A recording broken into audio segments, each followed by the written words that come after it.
ராஜபாளையம் அருகே வெள்ளப்பெருக்கு காரணமாக தண்ணீரில் தரைப்பாலம் மூழ்கியதால் போக்குவரத்து பாதிப்பு ஏற்பட்டது. இதுகுறித்து கூடுதல் விவரங்களுடன் இணைகிறார் செய்தியாளர் மணிகண்டன். மணிகண்டன், நீங்க முழு விவரங்களையும் பதிவு செய்யலாம். வணக்கம். அதாவது மேற்கு தொடர்ச்சி மலை பகுதியில் வந்துட்டு வடகிழக்கு பருவமழை கொஞ்சம் கடுமையாவே பெய்து வருகிறது. குறிப்பா பாத்தீங்கன்னா ஸ்ரீவில்லிபுத்தூர், ராஜபாளையம், விருதுநகர் மாவட்டத்தில் பாத்தீங்கன்னா பரவலாக மழை பெய்து வருகிறது. இதுக்கு இடையில மழை தொடர்ந்து இரவு பகலாக பெய்து வருவதால் வாகைக்குளம் கம்மாய் அப்படிங்கிற பகுதி கம்மாய் பகுதி நிரம்பி அதுல வரக்கூடிய தண்ணி கிளராஜகுளம் பகுதி வழியா போயிட்டு இருக்கனால அங்க இருக்கக்கூடிய தலைப்பாலம், அது கிளராஜகுளம் ஆப்பூர் போகக்கூடிய தரைப்பாலம் நீரால் மூழ்கப்பட்டுள்ளது.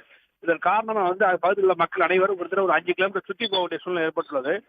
நீர்வரத்து தற்போது அதிகமா இருப்பதால் ஆப்பூர் கிராமம் சுற்றுப்புறத்தில் இருக்கக்கூடிய மக்கள் பத்திரமான இடங்களுக்கு வெளியே அனுப்பப்பட்டு வர்றாங்க. மாவட்ட நிர்வாகத்தின் அறிவுறுத்தலின் காரணமாக குறிப்பா தண்ணி அதிக லெவல்ல போயிடக்கூடாது அப்படிங்கிறக்காக வாய்க்குளம் கம்மாயிலிருந்து வெளியே இருக்கிற தண்ணியை நிறுத்தவும், தொடர்ந்து இந்த ஆற்றுப்பாலத்துல தண்ணி வரத்தை குறைக்கவும் உண்டான ஏற்பாடுகளை மாவட்ட நிர்வாகம் தொடர்ந்து செஞ்சு வச்சிருக்காங்க.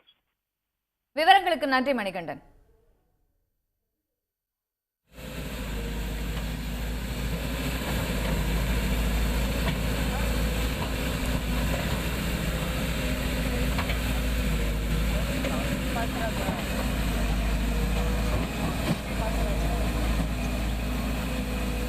ராஜபாளையம் அருகே வெள்ளப்பெருக்கால் தரைப்பாலம் மூழ்கியிருக்கிறது. தற்போது அதை சரி செய்வதற்கான நடவடிக்கைகள் மேற்கொள்ளப்பட்டு வருகின்றன. அந்த நேரடி காட்சிகளை பார்க்கலாம்.